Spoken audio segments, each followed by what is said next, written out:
તો ઘણા બધા છે, પણ લક્ષ્મીનારાયણ ભગવાનની વિશેષતા શું? છોકરે છે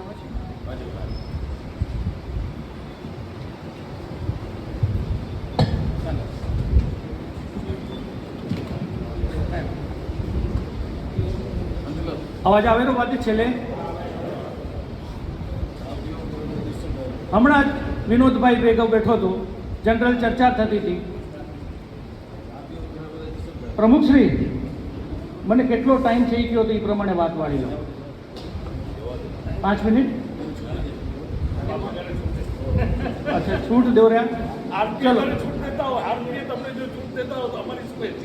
ના ના એવું નહીં, ના ના એવું નહીં, પણ વિષય મીઠો લાગવો જોઈએ, સમયની મર્યાદા આપણે પણ સાચવવી જોઈએ. એક 10 મિનિટ કહી દઉં કે આજનું આખું સેશન ને એ લક્ષ્મણ ભગવાન અંગેનું છે. આખો દિવસ વાંધો નહીં, અવાજ જાય મારો. મિત્રો,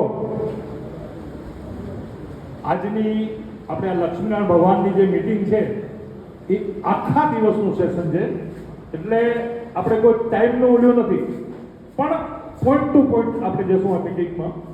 ધન્યવાદ.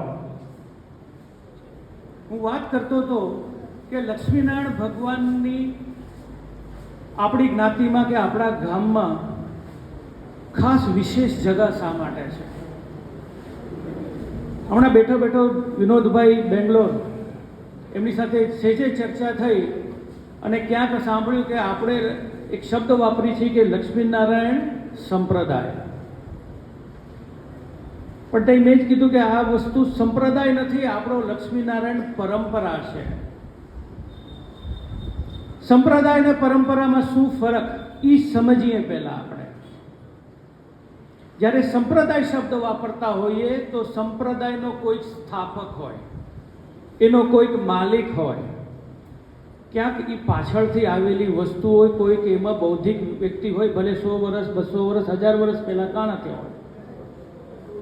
પણ પરંપરા શબ્દ એના માટે વપરાય કે જે આદિ અનાદિ કાળથી ચાલી આવતી હોય. લક્ષ્મીનારાયણ ભગવાનના કોઈ સ્થાપક નથી.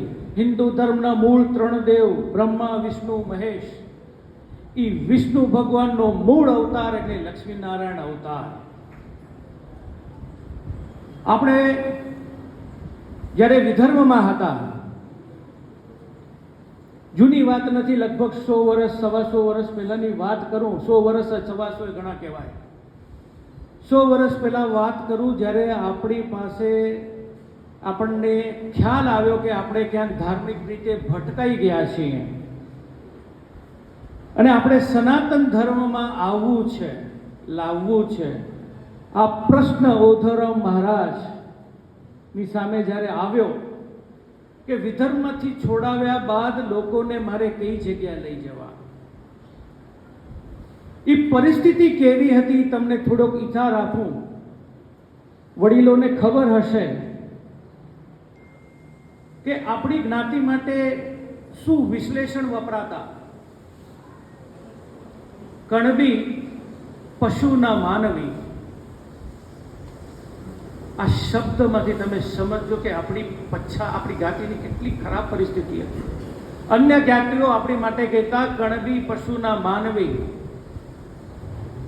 આજે જે જ્ઞાતિને પછાત કહીએ છીએ, દલિત કહેવામાં આવે છે, પૂરું માન સન્માન સાથે વાત કરું છું, એના માટે કોઈ નીચી ભાવ નથી વાત કરતો, પણ તે સમયમાં આપણને ઈ વર્ગ પણ ઉપરથી પાણી આપતો. અછૂતમાં પણ આપણે અછૂત વર્ગ હતો. ઈ સમયમાં આપણને જો સાચો રસ્તો બતાવ્યો હોય ને તો એ સંતો ઉદ્ધવરાવ મહારાજે. સંતો ઉદ્ધવરાવ મહારાજની સામે જ્યારે પ્રશ્ન આવ્યો કે અને આ જ્ઞાતિ જે 400 વર્ષ, તે સમયે 400 વર્ષ થયા હતા, 400 વર્ષ સુધી આ વિધર્મમાં પીડાતી હતી, એનું શોષણ થતું હતું બધી જ રીતે, આર્થિક, માનસિક, સામાજિક, જ્યાં જે આવે એ આમ બુસટ મારો કે ટપલી મારો, આપણી દેશી ભાષામાં કહીને હાલી જતો ને આપણે ઉકાટો પણ કરવાનો આપણે અધિકાર નહોતો. એ જ્ઞાતિને કોઈ ભવિષ્યમાં કોઈ એવા ઠકાણે ન બંધાઈ જાય કે એને ફરી કોઈક ગુરુ આવે, ફરી કોઈક સ્થાપક આવે અને એને ફરી ભવિષ્યમાં ક્યાંક રવાડે ચડાવી દે. ઓધોરામ મહારાજ ચાહતા તો એને આપણે શિષ્યો બનાવી શકતા હતા, એની પરંપરા સાથે આપણે ડાયરેક્ટલી જોડી શકતા હતા, પણ ઓધવ મહારાજે સ્વાર્થ નથી જોયો, પરમાર્થ જોયો છે અને એને સનાતન ધર્મના મૂળના સ્તંભમાં ભગવાન લક્ષ્મીનારાયણ સાથે આપણને જોડ્યા છે. છેલ્લા 100 વર્ષમાં આપણે જોશો, જે પછાતમાં પછાત આપણી જ્ઞાતિ હતી, આજે વિકસિત જ્ઞાતિના હરોળમાં ક્યાંક આગળ ઊભી છે. આપણા વડીલોએ રિઝર્વેશન નથી જોયું, પણ મહેનત જોઈ છે, શિક્ષણ જોયું છે, કુમારી જોઈ છે, સ્વાભિમાન જોયું છે. મહેનત કરવામાં, શ્રમ દેવામાં પાછળ નથી પડ્યા, પણ સ્વાભિમાન કર્યું છે કે મારી જ્ઞાતિ આજે રિઝર્વેશન લઈ લઈએ તો નબળી થઈ જશે, બેઠે બેઠે ખાવાની આદત થશે. એ સ્વાભિમાનના પાયામાં લક્ષ્મીનારાયણ ભગવાન છે. કદાચ આજના યુવાનો કે યંગ જનરેશનને ખબર નહીં હોય લક્ષ્મીનારાયણ ભગવાન શું જરૂર છે, મંદિર શું જરૂર છે, કરવું હોય તો નાનું કરો, પણ વાત એ નથી. મંદિરનું સ્થાન સમાજમાં કેટલું મોટું હોય અને કેટલું મહત્વનું હોય એ સમજવું હોય તો એક પ્રશ્ન તમે પોતાની જાતને પૂછજો. આજથી 500 વર્ષ પહેલા જ્યારે આપણી આખી જ્ઞાતિ ગુજરાત વિસ્તારમાં હતી, સમસ્ત સનાતની હતી, ત્યારે એક વિધર્મી બાવો આવે રહ્યો અને આપણે રવાડે ચડાવી જાય રહ્યો. આવડા બધા લોકોને એક માણસ કેવી રીતે બેવકૂફ બનાવી શક્યો? એની રણનીતિ શું હતી? એના હથિયારો શું હતા? એના અંગ્રેજી ભાષામાં કહીએ તો એની ટૂલ્સ ને સ્ટ્રેટેજી શું હતી? એનામાં જ્યારે ઊંડાણમાં જશો, વિસ્તૃત જાણકારી ઘર વાપસી પુસ્તક કેન્દ્ર સમાજમાંથી મળશે, એમાં બહુ ડિટેલમાં આપી છે, એમાં હું નહીં જાઉં, પણ ધર્મનું મહત્વ તમને સમજાવવા માટે કહું છું કે જ્યારે તમારી સામે તમે જૂજ વ્યક્તિ હો, 5-25 વ્યક્તિ હો અને તમારી સામે લાખોની સેના હોય અને તમને લડવાનો વારો આવે અને તમને જીતવું હોય, ત્યારે તમારે શું કરવાનું? ત્યારે એક ચીનનો યોદ્ધો હતો, સુન ઝુ નામ એમનું, એને આર્ટ ઓફ વોરમાં એક પુસ્તકમાં લખ્યું છે કે તમારી જે આવી પરિસ્થિતિ હોય અને તમે કોઈ કાળે સીધી રીતે લડી ન શકો તો પહેલું કામ તમે એ કરો કે તમારી સામે જે લાખો લોકોની સેના છે ને, બહુ જ શક્તિશાળી સેના છે ને, એનામાં એવું પરિબળ ગોતો કે એને બંધન કરી રાખે છે, એને બાંધી રાખે છે, એનું શક્તિનું સ્ત્રોત છે. એમાં વિચારભેદ, મનભેદ, ફૂટફાટ થતું હોય તો પાછું એનું ભેગું કરી શકતી હોય એ પરિબળ ગોતો, અને એ સમાજના પરિપ્રેક્ષમાં એ પરિબળ ધર્મ છે. એ ધર્મને ભ્રષ્ટ કરીને આપણે સમાજને નુકસાન થયું, આપણને એના પરિણામે આપણે ગુજરાતથી અહીંયા કચ્છ આવ્યા. કચ્છ આવીને આપણે ભલે આપણી માતૃભાષા કચ્છી નથી, ગુજરાતી રાખી છે આપણે, પણ સદભાગ્ય આપણા કે વિશ્રામ બાપા નાકરાણીની વાત જે કરી, નારાયણ રામજી હોય, કેસરા પરમેશ્વરા હોય, રતનસિંહ ખીમજી હોય, સંત ઓધરામ મહારાજ હોય, સંત દયાલદાસજી મહારાજ હોય કે આપણા પોતાના ભીમજી કેસરા હોય, સમય સમય પર આવા આગેવાનો, દીર્ઘદ્રષ્ટાઓ આપણી જ્ઞાતિમાં આવ્યા, એના આપણે ગૌરવ છે. અને એ વડીલોના મહેનતથી આપણે આજે સનાતન ધર્મના મૂળ રાહ પર આપણે ચાલતા થઈ ગયા છીએ, અને આજે આપણે લગભગ 90-95% લોકો આ ધર્મના રાહ પર આવી ગયા છે.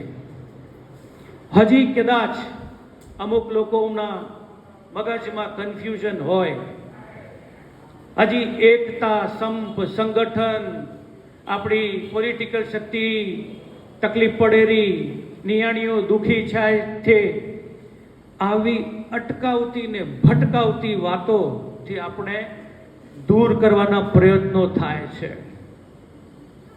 જે લીડર વર્ગ અહીંયા બેઠો છે કે તમે બધા લીડરો જ છો, એમને ખબર છે કે આપણને પાછા જૂના ધર્મમાં લઈ જવા માટેના પ્રયત્નો કેવી એની સ્ટ્રેટેજી, એની નેરેટિવ શું છે. મારી વાત પૂરી કરું એનાથી પહેલા એક વસ્તુ તમારે બધાએ એક સમજો ને કે એક મુઠ્ઠી બાંધીને રાખવી પડશે કે સમાજ અને ધર્મ એક જ સિક્કાના બે પાસા છે. જો ધર્મ વિમુખ થશો તો સમાજથી પણ વિમુખ થશો. જો ધર્મ નબળો થશે, જો ધર્મમાં કચાશ આવશે તો સમાજ ઢીલી થશે, સમાજ કચાશ થશે, અને સમાજ કચાશ થશે તો તમે હું બધા વેરવિખેર કરશું. આપણી ભાવિ પેઢી અંધકારમયમાં જશે.